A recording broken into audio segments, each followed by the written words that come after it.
extremely good news, fantastic news, great news.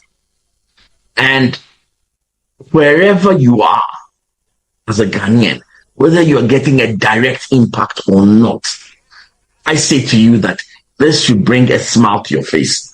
I'll explain why. They couldn't generate enough kilowatts energy to make a popcorn. This is all we get when we vote for the wrong people to be our leaders. The Ghana president and his team are working so hard to make life comfortable and easy for the people of Ghana, while Nigeria president make mockery of the situation of the country. Let's take a look at this video, and please do not forget to like the video and comment your thoughts below. Gani Mahama had this to say about this Fitch upgrade, describing it as a reflection of prudent fiscal and debt management and enhanced domestic revenue mobilization by his administration. He was speaking at the Ghana-European Union Partnership Dialogue earlier today. Take a look. On macroeconomic recovery and fiscal governance, Ghana's economic outlook is rebounding steadily. Our administration remains committed to restoring macroeconomic stability through prudent fiscal management, enhanced domestic revenue mobilization, and expenditure rationalization. Working in partnership with the Bank of Ghana, we're stabilizing inflation, stabilizing the cedi, and pursuing debt restructuring strategies to restore confidence and rebuild the fiscal space for development. These efforts are yielding fruits, and only yesterday the Fitch rating agency upgraded Ghana's credit outlook to B-, stable outlook. We're also pursuing regulatory and institutional reforms that promote transparency, reduce inefficiencies, and expands our fiscal base. But this is extremely good news, fantastic news, great news. And wherever you are as a Ghanaian, whether you are getting a direct impact or not, I say to you that this should bring a smile to your face. I'll explain why. You see, what a lot of us didn't realize was that for a Ghanaian financial institution, or in any case, any company like Delex Finance, our ability to raise money outside the shores of this country was zilch. No company can have a higher rating than its sovereign country rating. So when our public debt default results in a junk status for Ghana's public debt, it also invariably means that every single company in Ghana has junk status. So now we can raise money. We can go out and raise money. When there is a transaction to be held, Ghana can go out, raise up its head, and raise money. That's absolutely good news. For the financial sector, and as Delex Finance, I'm excited. All other companies that need to raise money outside, we are excited. And we are excited because of the second reason, that it will bring investor confidence. Whether these investors are bringing in cash directly or not, Ghana is not publicly recognized, that Ghana is not as toxic as it used to be. It even raises the specter of us being able to go back to the international markets and borrow. Now, I know that as soon as I say that, everybody will sit up and wonder, borrow? After all that has happened to you, there are some hard facts to be faced. Ghana does not balance its budget except by borrowing. That hasn't happened in a long time. And even in these austere times, it will not happen. And every time all the borrowing is local, it means that even in these times where the borrowing has been severely reduced, still there's some amount of crowding out of local companies. Not as bad as it was a few years back, not as severe as it was last year, but there's still some crowding out. Being able to borrow on international markets gives us another option. So let's be clear, borrowing is not evil.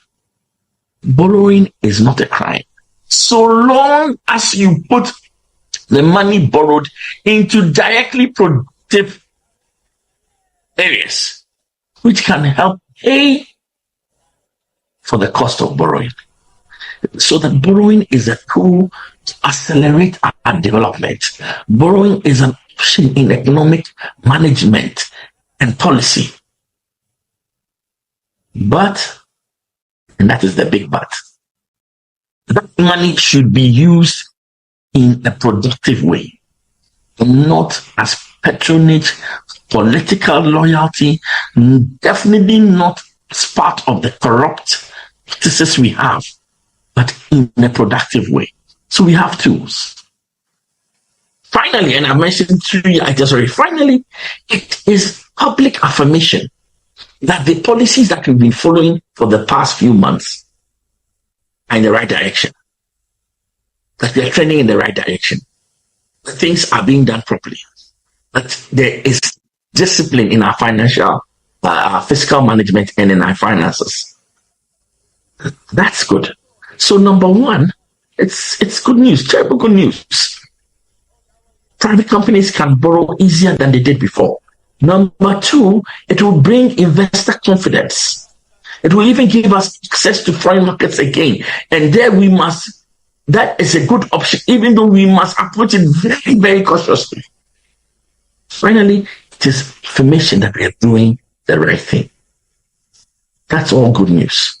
The average Nigerian cannot point to one significant benefit in 20 months. Yes, you have borrowed 13.21 trillion. So it begs the question, where is the money going? Because there are those that have told us that when these loans are borrowed, they are just legalized bribery from the West to the leaders. It's a transfer of money. Because if the money is not going to education, the money is not going to healthcare where it's supposed to go, it's not going to the power sector, it's not going to insecurity, yet that's what this money is designated to go, then we have to conclude it's going into the pockets of the wealthy Nigerian politicians. 13.21 trillion. So you see that all of the economic policies of this president are just geared up to continue to collect these loans.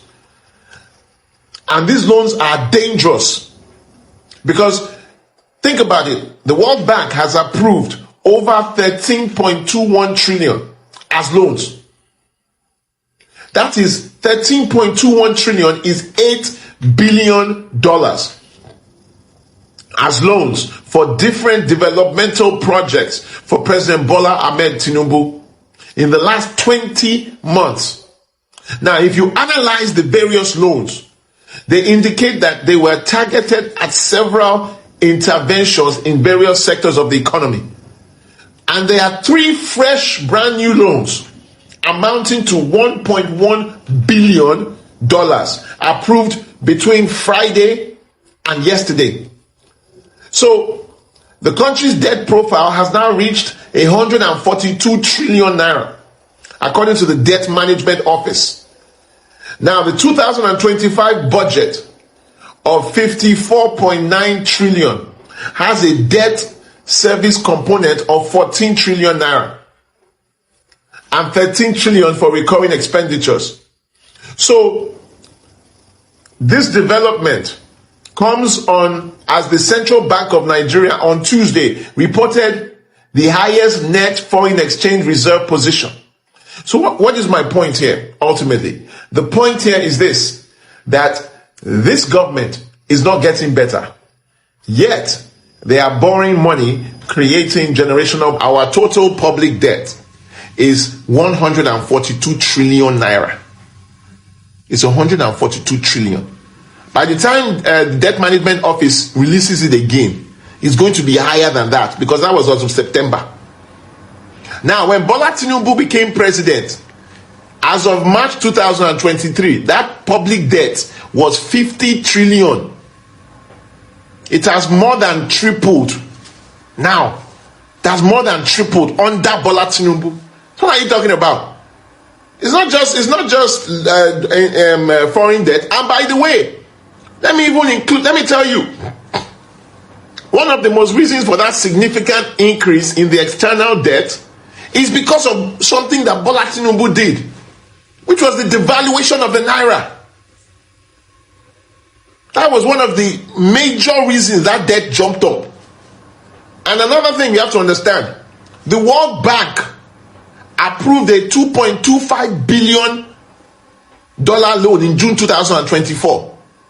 Euro bonds raised 2.2 billion. Where is that money? Have you paid that one back?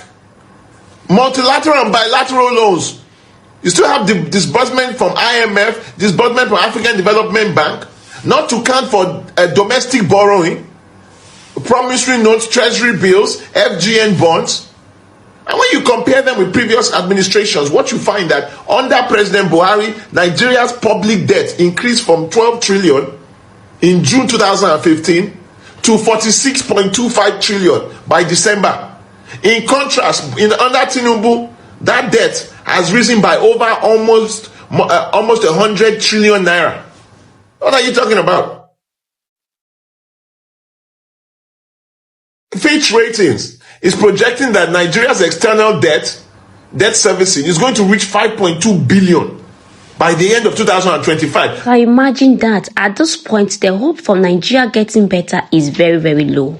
You can see the way the Nigeria leaders is managing their country.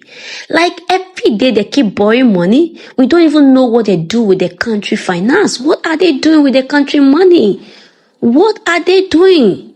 Every day you keep seeing them squandering money, buying private jets. Like, what are they doing with the country money? Nigerians are losing hope. In fact, the Nigerian citizens, they no longer have hope for their countries.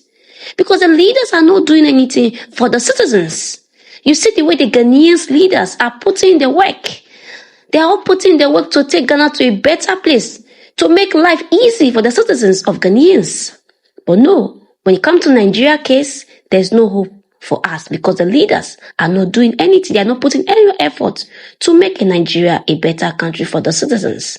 But at the same time, I would love to see your opinion on the comment section of what you also think of the video. Please, if this is the first time you're coming across this channel, you are highly welcome. Please do not make it your last by subscribing, and I will see you in my next one. Bye for now and stay blessed.